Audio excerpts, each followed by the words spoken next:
Hey guys, welcome back to another tutorial, and if you're new, special welcome to you. In this video, I'm going to show you how to invite teammates on Asana. So you want to go ahead and look towards the lower left hand side and you will find invite teammates.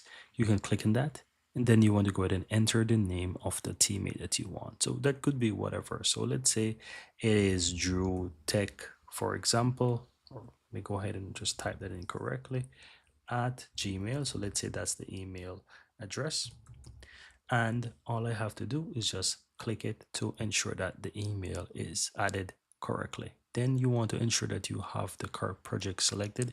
So if you have multiple projects, you want to go ahead and add that. So I have Drew Tech, and let's say another one is the test project. I can click on that and add it as well. Then you want to go ahead and click on send.